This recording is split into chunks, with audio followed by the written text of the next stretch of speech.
This kick is a variant of the spinning hook kick. It's mainly used against aggressive fighters and is a great tool for scoring 2 additional points in a defensive action. We will break down the strategy related to this kick and also discuss about the axe kick, some defensive kick, when to punch against the taller fighters, how to play against taller side kickers, and how to defend your lead. I left all the titles in the lower bar of this video so you can enjoy the content. If you want to learn more skills, just watch the full video. Now let's start from the axe kick. For a Taekwondo fighter, it's easy to read and react to this kick, especially if our opponent uses his back leg instead than front leg. However, an expert Taekwondo practitioner can use the weakness of this kick to their advantage. If we can anticipate the opponent's reaction, such as when they block our kicks by lifting their leg, we can exploit the situation by creating a predictable pattern with our attacks. We can then surprise them with a back axe kick.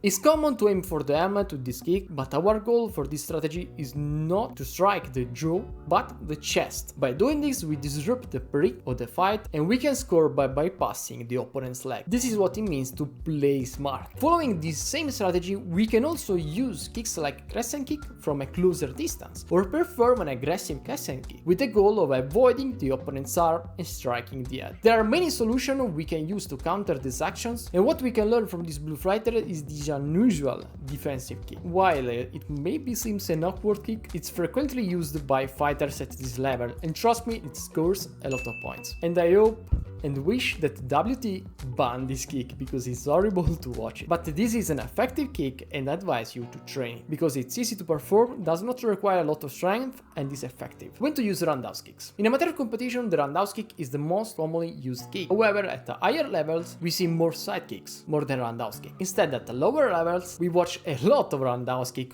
over the side kick. It may seem an effective kick because people score a lot of points, but it's easy to read and it leaves many openings, especially from a longer distance. So the key strategy to perform an effective roundhouse kick: first of all, if you are more than 1.5 meters away from your opponent, you need to close the distance. From a longer range, it's easy for your opponent to counter, so you need to hit the chest protector as quickly as possible to avoid counters. Once you are close enough, about 1.5 meters, you can use some feints or fake attacks to disrupt your opponent's focus, then strike. From the red player, we can learn the best defensive tactic. To avoid counter attacks, he stays very close to his opponents, and when he strikes, his body is inclined. This allows him to overextend his leg and reach a deeper and uncovered spot on the opponent's armor. For the blue player, this strategy is similar. He first closes the distance with side kicks, then perform an aggressive roundhouse kick that leaves few openings. He quickly clinches after executing the kick. Now we can talk about how to score with a spinning crescent kick. The spinning crescent kick is a variant of the spinning hook kick. To score with a spinning hook kick, you need some space and precise timing, but the spinning crescent kick is a great tool against fighters who strike and close the distance. This kick allows you to earn 2 extra points with a closer range counter. And the strategy is very simple. When your opponent strikes with a left front kick or roundhouse kick, you need to counter with your right leg using a spinning crescent kick. Of course, the same applies to the opposite leg. If your opponent uses the right leg, you're going to use the left leg. This kick is a great tool against punches because they require the opponent to close the distance, so it's the perfect counter. It's a great weapon against an aggressive roundhouse kick because with just a small step, you can bypass the opponent's arm. The difference between this kick and the spinning hook kick is that the spinning crescent kick can be used when the opponent is much closer to you. Instead, it doesn't work that well in a slightly longer distance. When to punch in Taekwondo? Punching may seem like an easy way to score points, and while this is true in amateur competition, at higher levels, fighters know how to defend their lead and effectively use their leg to increase their advantage. Another common problem is that punches are not scored often as kicks because the referee must have seen the point. So you need a flexed arm on the collision and the opponent must feel the force. This means that you need to unbalance your opponent with your punch. The strategy to score a punch, as demonstrated by this Serbian fighter, is not about moving around, but first you need to establish a pattern so your opponent can predict your kicks. This means you need to throw a lot of side kicks. You have to create a mind game where you set traps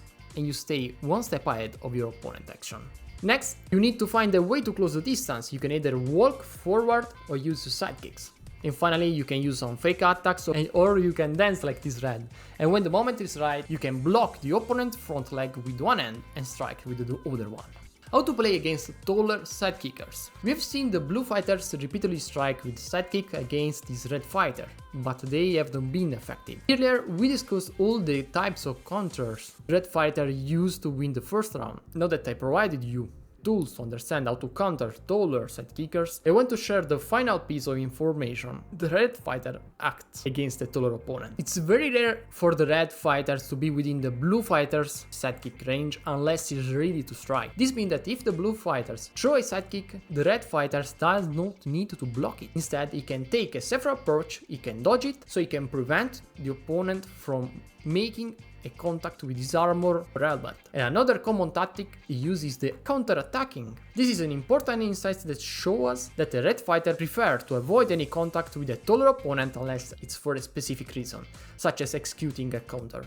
At this moment, we can see that the red fighter blocks the roundhouse kick but rapidly counterattack with an inner strike to the opponent's armor, so he was able to earn 2 points in this process. If you want to take the risk to block the opponent's kick, you should counter with a kick on your own, or it's better to dodge it.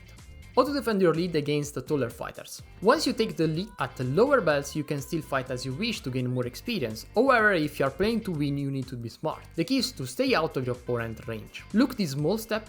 It means you prefer to stay further away instead of counter-attacking, because when you are close, you still have some chance to lose some points, so you risk a collision. If you feel that you have more energy, you have to use it when the opponent is in the corner, so you have to press your opponent, push in the corner, and in this spot you can combine your aggressive playstyle with the pressure of the corner, and this won't give any chance to your opponent to counter you, so that you can enjoy some 3 seconds that will bring you closer to the victory. Within the last 5 seconds left, just dodge everything and run away to avoid any risk and earn your victory. Be careful, because after 3 backsteps you'll get a penalty for passivity. So if you have a significant lead in points, like in this case, it's okay to take 3 penalties to win, because you lose 3 points. But if you already 3-4 penalties and you take more penalties, you are going to lose, of course. So you have to try to fake some kicks to avoid more penalties. Now, are you ready to take your Taekwondo skills to the next level? You need just to join my YouTube channel so you can stay updated on new guides and learn new, deeper Taekwondo skills thanks to my analysis.